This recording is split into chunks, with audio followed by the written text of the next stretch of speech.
We are Makilala TV, the first Filipino-American TV talk show in the New York metro area. Get to know us as we talk to the community leaders, innovators, advocates, and emerging artists who affect Filipino-American life.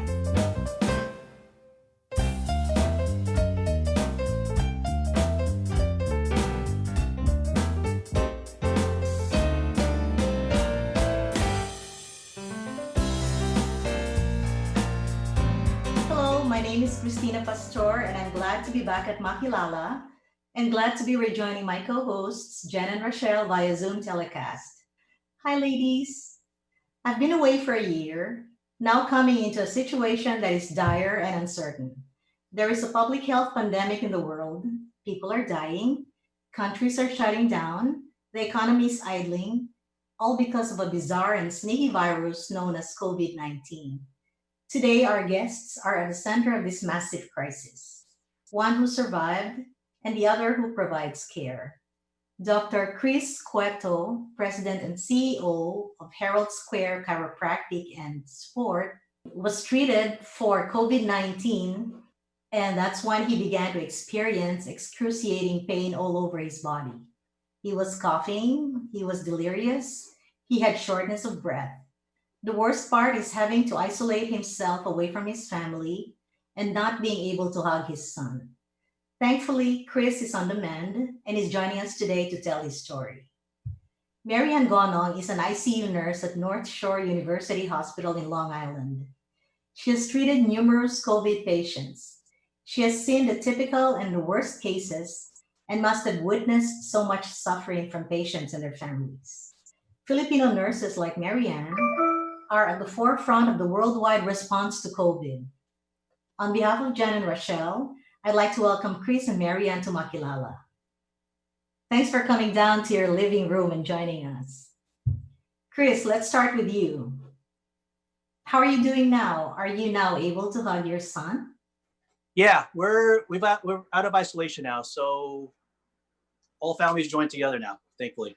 Great, great. So what was it like the first time he saw you after your hospitalization? I didn't get hospitalized. I'm sorry? I didn't get hospitalized. I isolated inside the house. So I had to recover by myself. They didn't take me in. They didn't even test me for COVID because they didn't have enough test kits. At that time, they thought my symptoms were mild, but assumed I have it, and I have it. I had it. But it was great seeing everybody. It was great to finally hug my son, my wife. It was tough. Great. MaryAnn, I have to ask you the same question I asked Chris. How are you doing? Are you overexhausted? I am trying to take my days off and not overwork. I am trying to make sure that I maintain my self-care so that I can come back to work recharged and with energy. How many patients a day do you see?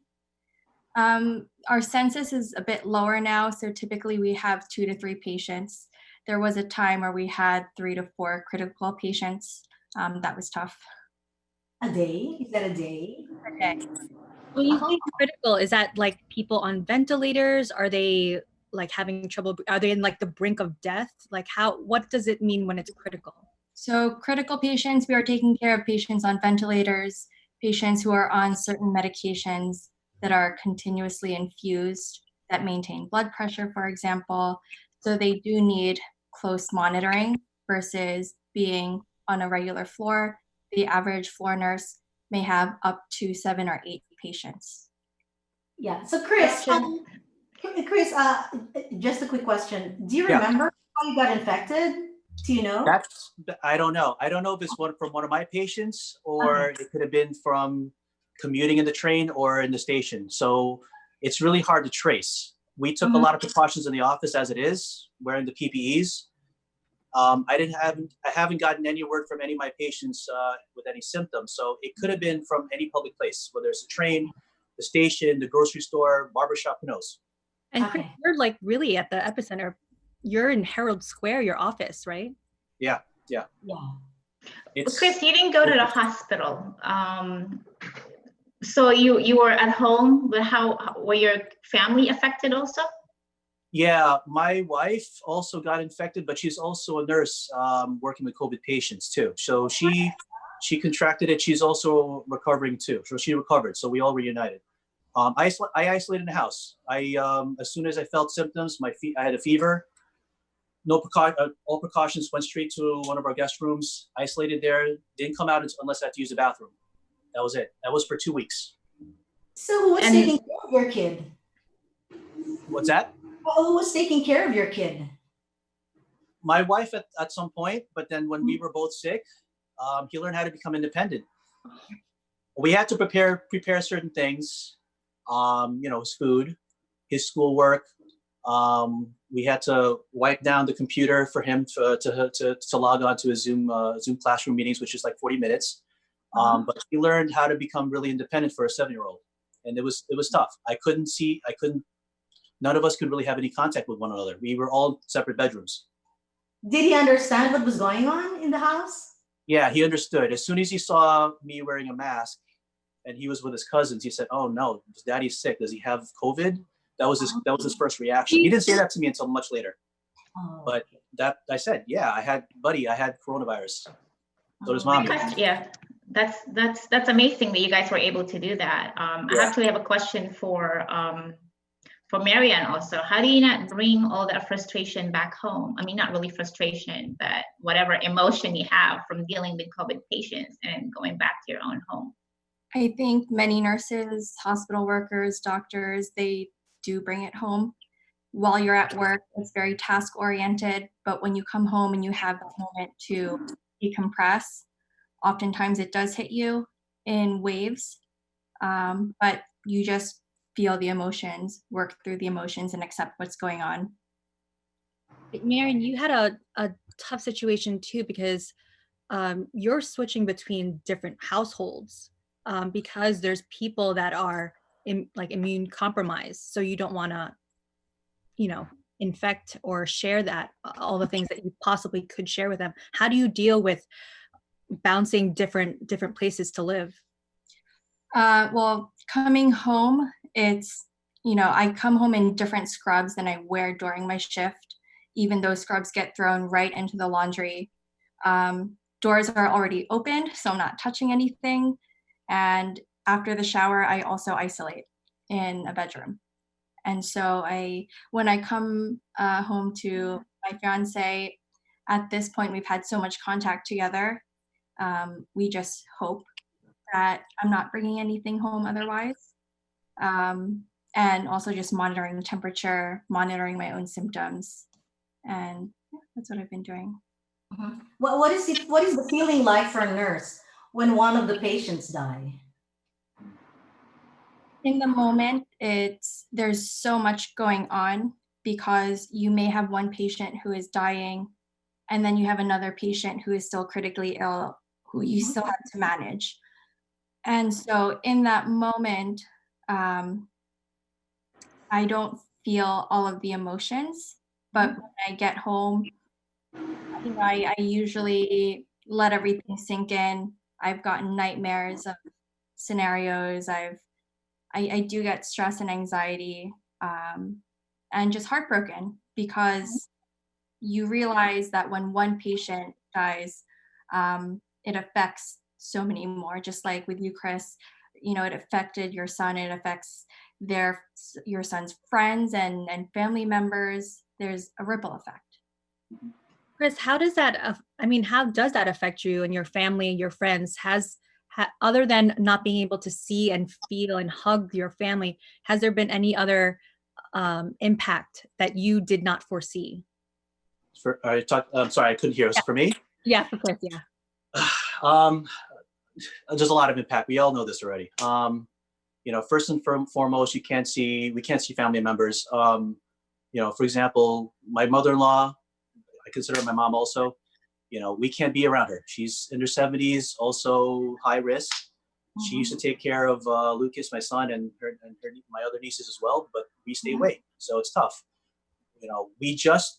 This weekend, we were able to finally go outside in nice weather, drive to our relative's house, but maintain that distance. Just say hi by the window or just by the sidewalk in front of their house. So, it's tough on me. I'm quite sure it's getting a lot on the kids. They can't see their friends, they can't see their cousins.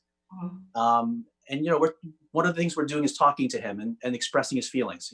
And that's one of his school is also going through, because there's a lot of abnormalities going on right now.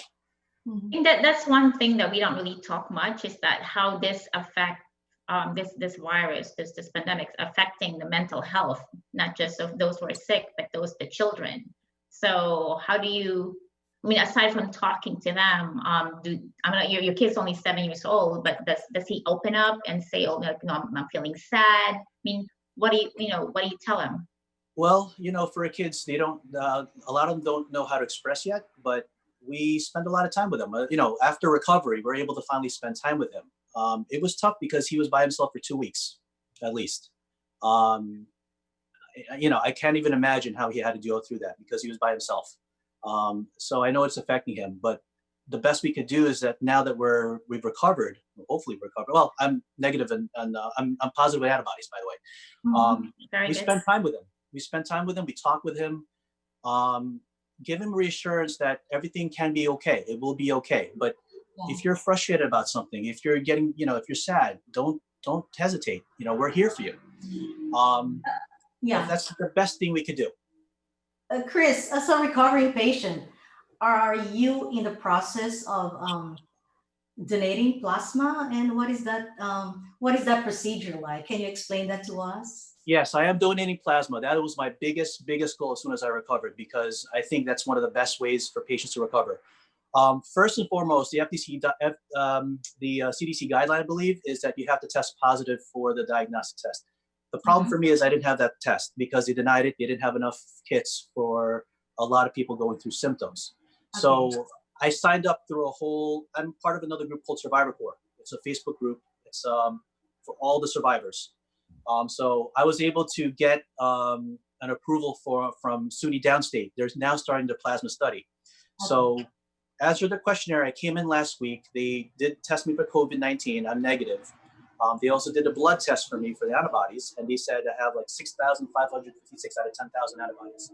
So good, really good for donating plasma. So what they do is you have to answer a questionnaire. Certain things like, did you test positive? No. Do you live with somebody who has COVID? Yes. Are you a healthcare worker with things like that? And then they'll see if they could take you in. Okay. That's the procedure. Tomorrow I am going to Mamoides from their study, and I'm going to donate for the first time. Are you qualified, considering that you did not test positive? For them, I qualified because I have the antibodies, and I tested negative. I tested negative for COVID-19. Just to keep it short, if you tested positive for COVID-19 and you feel like you recovered, but you have antibodies, they can't take you. If you recovered from COVID and you tested negative, but yet not much amount for the antibodies, they can't take you either. So considering the amount of pool of people you're getting, only a small percentage could actually donate. So it's really important for people to really go out there and donate. If they're negative for the disease and positive, high numbers for the antibodies, they really need it. Cristina, I actually have a question for you, because you were in the previous epicenter in China, or Beijing. Yeah. Can you give us hope? Are we going to get through this? Because you're a couple months ahead of us. It started here, so we were experiencing the lockdown ahead of you guys.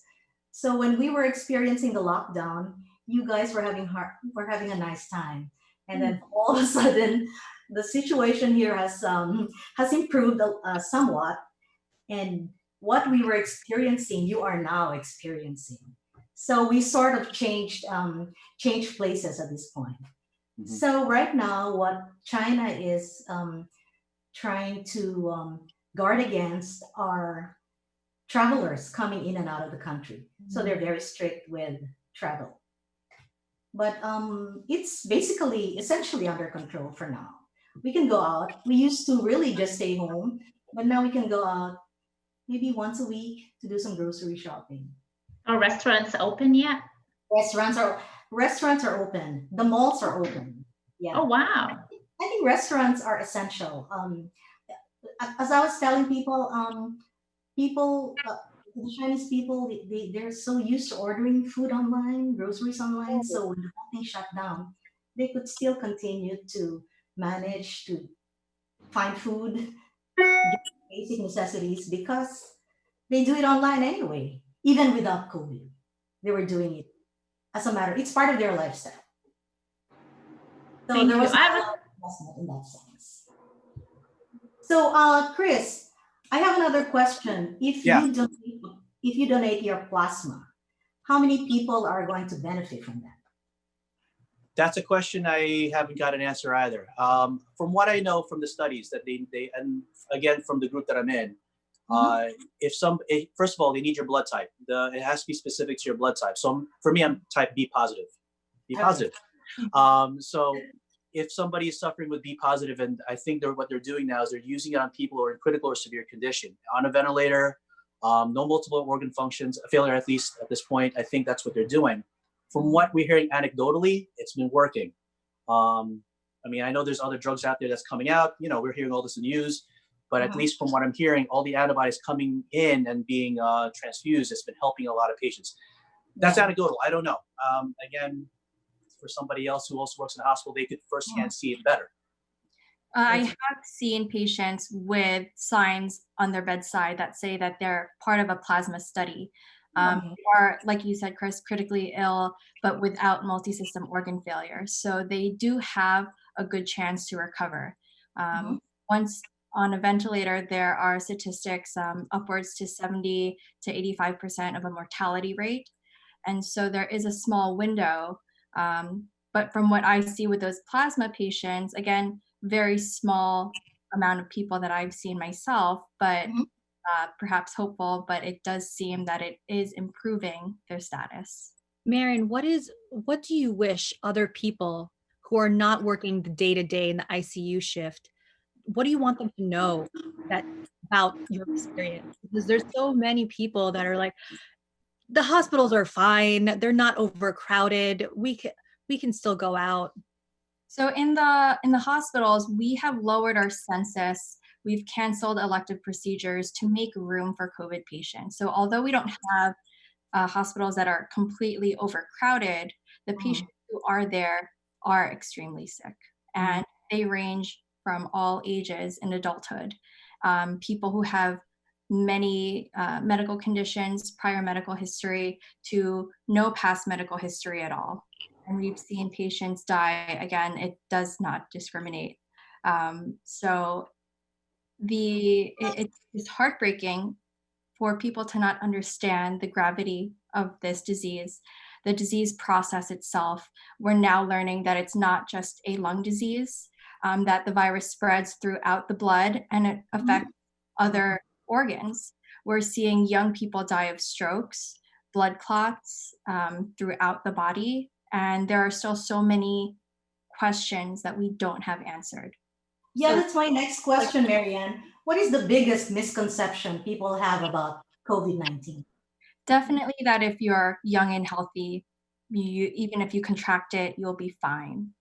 Because we still don't know yet what viral load will cause a severe reaction and what doesn't.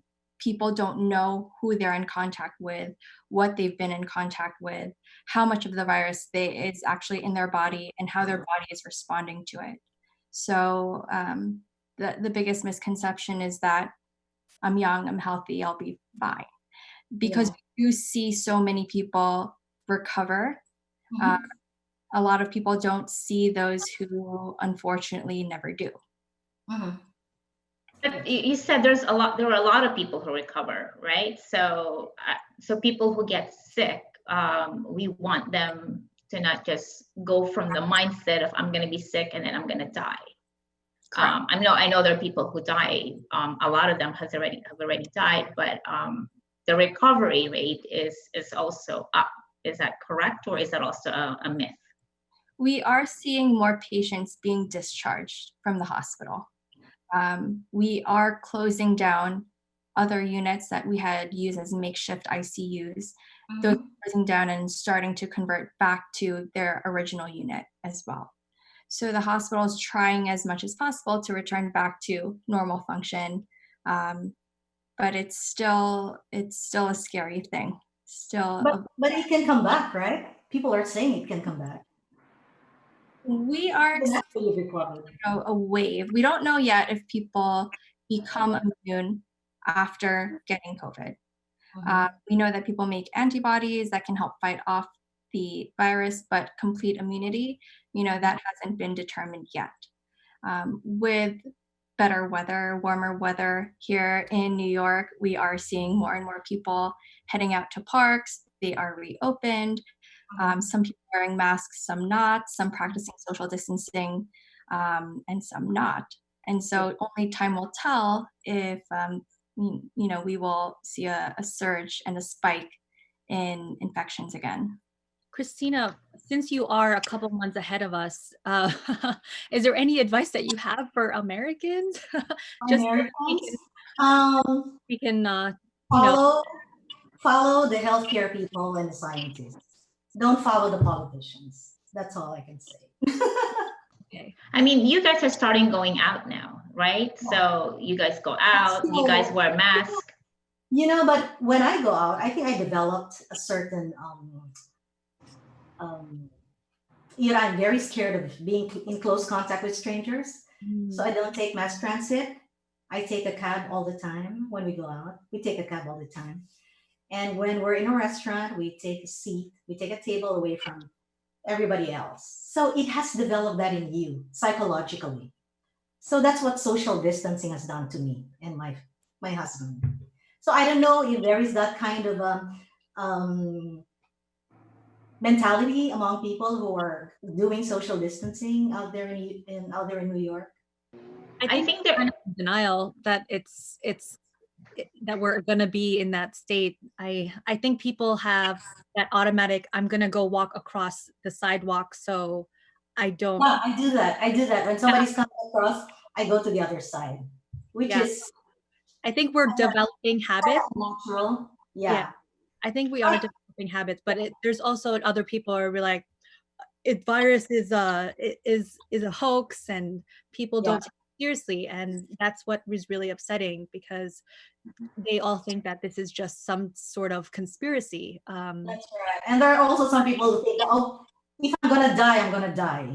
If it's my time, it's my time. That's what I agree with that. But if you're gonna infect other people, that's not your right to do. No, but people have no conception that they're actually infecting. They're only thinking of themselves. Some people only think of themselves. Well, I've spoken to mothers who have children who have big immune problems even before this COVID thing happened. And their lifestyle has always been what we've been experiencing now. They tell people who are sick not to be around them because then their kid will be very sick. And then it's a long process for them to heal. So I think that's one of my takeaway is that, if you have a flu or if you have any symptoms, don't go out and pretend it's only, if you have fever, don't be with anybody, don't say, oh, it's only allergies, it's a little bit or whatever, because you can infect somebody else and that person's immunity may not be as strong as yours, and COVID or not COVID, that person could get very adverse reaction from being sick from you. Yeah. And then you're right. Chris, during your during the time that you were very, very seriously ill, did you become reflective spiritually? Were you beginning to ask questions like, why did this happen to me? Why is this happening to the world? What is the world coming to? What kinds of things were going on in your mind at the time? I think part of that is my delirium when I was sick. I have to say, we're practicing Catholics. To some point, I am spiritual. I think I became a lot more spiritual. There is no why. I didn't say, oh my gosh, why is this happening to me? I just kind of confronted it just like anything else with everybody, challenges like, okay, I got this. I'm sick. This is what I know so far. Let's do this. And, every night, even before I got sick, when we had friends getting sick, family members getting sick, or, friends, family members, my wife and I would actually, and our son, before we got sick, we would pray together and we do the rosary. When I started getting sick and symptoms were a little mild, but getting there, I would still pray, but keeping a distance. And then, you know, when it got bad, I would pray on my own. So yeah, I would say I became a lot more spiritual. You got to be positive. That's my outlook. You just have to be positive. If you're doom and gloom, which we're seeing all over social media and the media, it's not going to be helpful. It really isn't. That's such a good way to close the episode. I think, Cristina, if you want to share your last point, because we have only like 2 more minutes left. Oh, we have 2 more minutes.